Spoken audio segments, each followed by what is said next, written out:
welcome back to my YouTube channel. If you're new here, hi, my name is Neha and I make videos related to books, and welcome to a wrap-up video. Bit of a different setting today because there's no AC in my living room and it's so hot, and here the AC is on, so excuse the buzz also if you can hear it.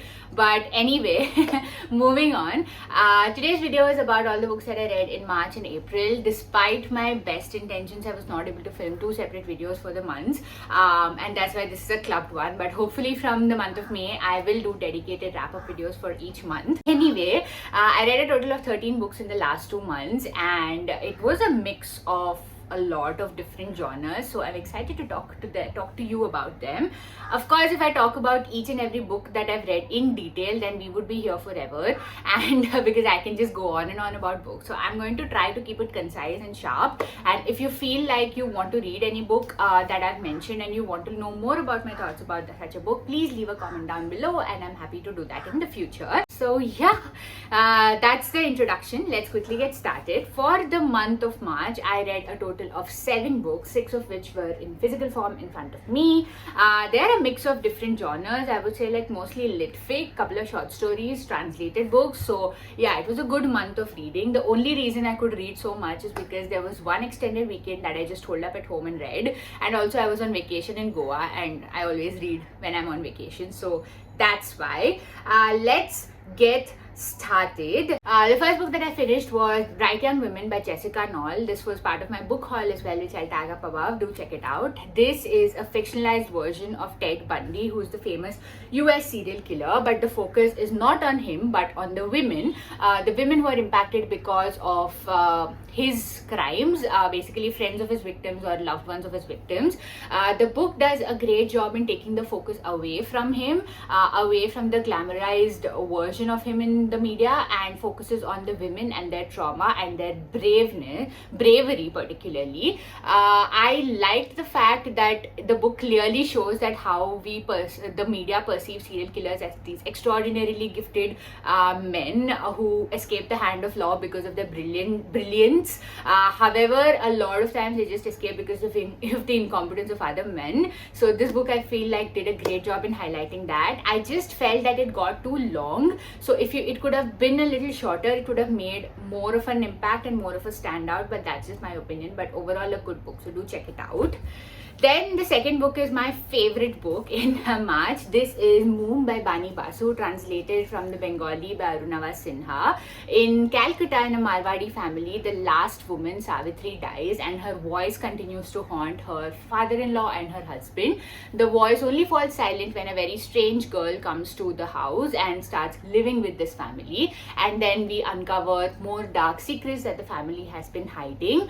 I don't want to reveal the plot of this book because I went into it completely blind, and I finished it in one night, which is exactly what I would recommend to you. It starts out very innocuously. It feels everything is normal, but really dark things lie beneath the surface, and as you read, especially the last 20-30 pages left me in rage. Like, the language is simple, lucid, clear, very starkly shows you the plight of Indian women in society today, and it was just a great book. 100% must read for me. Definitely my favorite book of March 2024, and you should definitely check it out. So that's Moom for you. Then the next book that I finished was Boulder by Eva Baltasar. This is a Spanish book. It's been translated into the English, and it's shortlisted for the International Booker Prize of 2023. The narrator, her nickname is Boulder, and she has like a very rough and tumble life as like a kitchen helper on board of a ship. When she meets a woman named Samsa, she falls in love with her,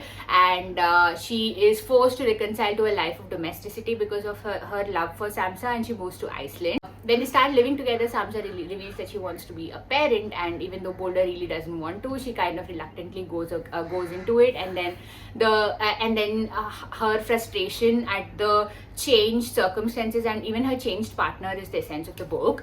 The writing in this book is beautiful. There's so many quotes. Boulder is such an interesting character. Like, it's a woman portrayed in a way that I have never seen. Like, usually men are portrayed in that manner, but I felt like the character was done so intriguingly I would love to read more of this author.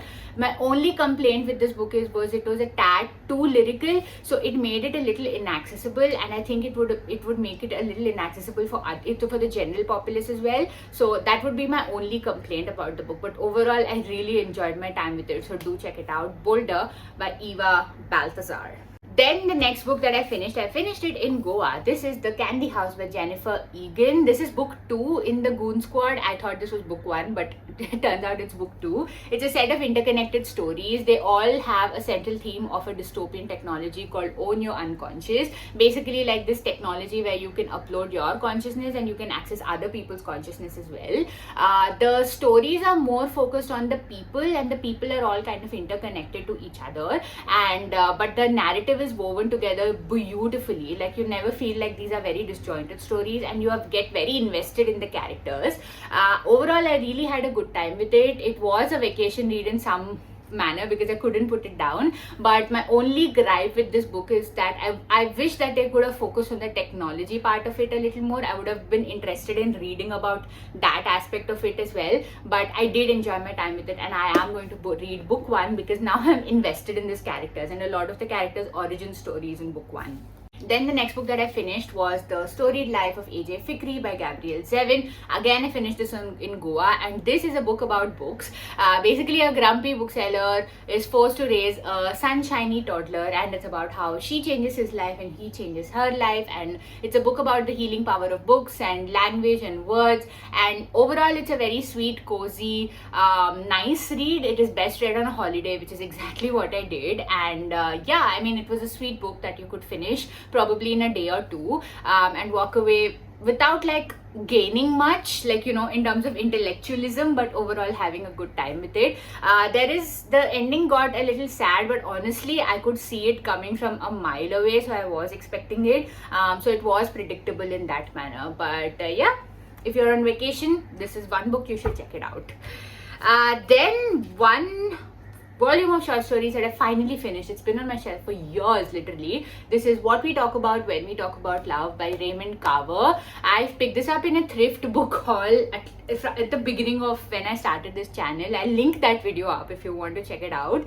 But this is a collection of short stories, and it's about ordinary people in the United States, but ordinary people who are facing kind of ordinary traumas as well. There's a lot of divorce, there's grief, there's death, there's murder, and a lot of like all the stories start off in this normal way, and then there's like a twist. But the twist is also like what people usually face in their lives anyway. It's not like above your imagination to expect these things to happen to you. So overall, it's a short volume. Stories are like 5 to 6 pages on average. There were a few which were way shorter than that as well, but there were 2 stories. I think one was called The Bath and one was called Tell the Women We're Going. Oh my god, if you have this volume on your shelves, do read those 2 stories. I absolutely loved it. The second one in particular, I didn't see coming. Like, it was a thriller. So yeah, do check out this volume of short stories. Then the last book for March, and my most disappointing book read, is Dust Child by Nguyen Phan K Mai. This is a Vietnamese set book. It's not a translated book, but we follow 3 different stories. One is 2 sisters, Kim and something, I don't know, Kim and something. They move from the rural village to Saigon during the war to become like bar girls, and then they meet Dan. Kim and Dan fall in love. Dan is a fighter pilot for the United States who's also in Vietnam. And they fall in love. They don't fall in love as much as Kim falls in love with him, and they start a relationship. And Dan leaves Kim when she falls pregnant and goes back to the United States. He comes back years later along with his wife and runs into Fong, who's one of the thousands of mixed race kids who are left abandoned by his parents at the height of the war. But I hated this book. I really did not enjoy this book because of Dan. Like, this book reeks of white savior complex. Like, these white people are back in the third world to save the brown people, sort of a vibe. I absolutely hate such books, and this one was no different. Dan in particular is as a character I hated. He was abusive to Kim. He ran away at the moment he had to take some responsibility. Shows absolutely no remorse for his actions, only blames the government, and just comes back when it's convenient to him, just so that he can get over his trauma. So absolutely hated him. I was just reading this book to see what happens to the sisters more or so, but the writing also was very, very flat. So I lost interest maybe like 2/5 into this book. So overall, not a vibe, not recommended. I'm sure there are better Vietnamese books to read, and I'm going to find them and I will then recommend those to you. So yeah, those are all the books I read in March, and this video is already really long. So let's quickly get on to the books that I read in April. April's not yet done. I still have a couple of days, but I finished 6 books in this month. And the first one is a non-fiction memoir. This is It's All in Your Head, M by Manjari Indurkar. Again, have had this on my shelves for a while. This is the author's memoir of coming to terms with with a childhood trauma, when suddenly in her 20s her body starts to be different, like she falls sick and there's no really explanation for why it happens. So it's her journey in, at exploring and unpacking and dealing with the trauma that her body actually went through all those years ago. And it's a very, very, very personal account, and I feel like she did a great job in putting it together and putting it lucidly enough for anybody who's going through a similar time to help them. My gripe with this book that there were too many cutaways. Like there's too many random inserts on the story. There's poetry that the author has written, her stories, her articles. I just felt that it took away a lot from the reading experience, and I wish that it could have been a little more pared down. But overall, I think a good memoir, and yeah, do check it out. Then the next book that I finished was The Night Watchman by Louis Erdrich. This is a historical fiction book set in North Dakota on a Native American reservation at a time when the US government was trying to take away the rights of Native Americans and on their land. So we follow 2 characters, Pixie, who is a young woman on the reservation who works at a factory, and she's trying to find her sister. And we have Thomas, who's head of the council and who kind of takes up the charge of leading this fight, who's also the night watchman in the same factory. I did like this book. I just felt like once again there were too many cutaways. I was interested in the context, in the culture, in the history of this community, which I absolutely know nothing about. So I wanted more of that, but again there were too many distractions. There was like a magical realism thing that really I felt was not needed, and overall I think it could have been a little more shorter to be more readable and more engaging. But that's just my gripe. Overall, if you want context to Native Americans, this is a good book. Then the disappointing book for April was The Burnout by Sophie Kinsella.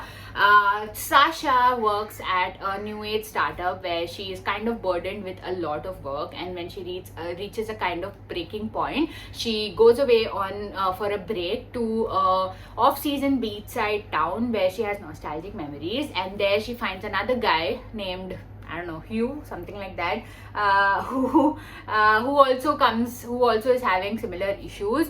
My issue with this book is that it didn't have the typical Kinsella charm. Like I didn't feel like I was engaged with the characters, and it just felt like there were a lot of chapters that were similar and they were sequential, and I felt like it could have been a lot shorter. I was speed reading through a lot of chapters, and there was a random mystery which was attached to it, which I didn't feel like was necessary. It really didn't do much for the plot, and yeah, even the reveal felt really silly for me. So overall, not my favorite Kinsella for sure. Probably my least favorite, and my least favorite book for the month as well. So yeah. Then I finished a historical fiction book, This Must Be the Place by Maggie O'Farrell. This is the story of a reclusive, famous actress named Claudette who runs away from her fame and her partner with her son and goes to rural Ireland and settles there, where she runs across Daniel. They fall in love, they get married, but then a few years later, Daniel also has a few demons that he must face, and the story is basically about will they find their way back to each other.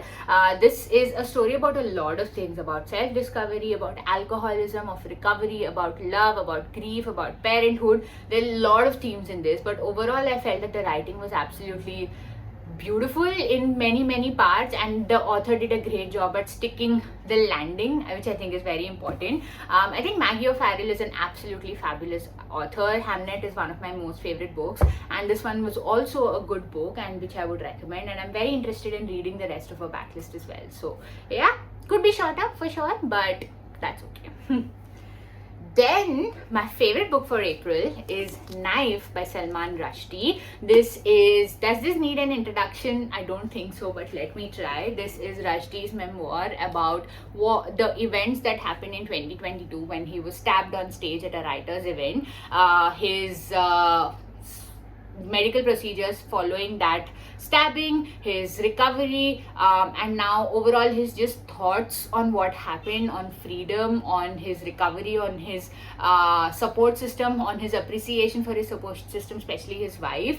I just feel like it was so beautifully written. I just feel like this man writes so beautifully when he comes from a place of introspection and when he comes from a place of trying to put together, when he was trying to piece it together in his own head on what happened and how he was dealing with it. I just felt like it was very inspirational. He writes very eloquently about the incident and what happens, but mainly he writes eloquently on freedom and also on knife, like the various associations of knife that he has, and I just felt like we are so fortunate that a random act of violence didn't take this man away from this world, because we need more of him and more of his words. Absolutely a must read from my side, and yeah, my favorite book for April for sure, so do check it out. The last book for April and for this video is Sunburn by Chloe Michelle Howard. This was an audiobook that I've been reading from the end of January and I only just finished it. This is a historical fiction set in a small town named Crossmore in Ireland, and this is set in the early 90s.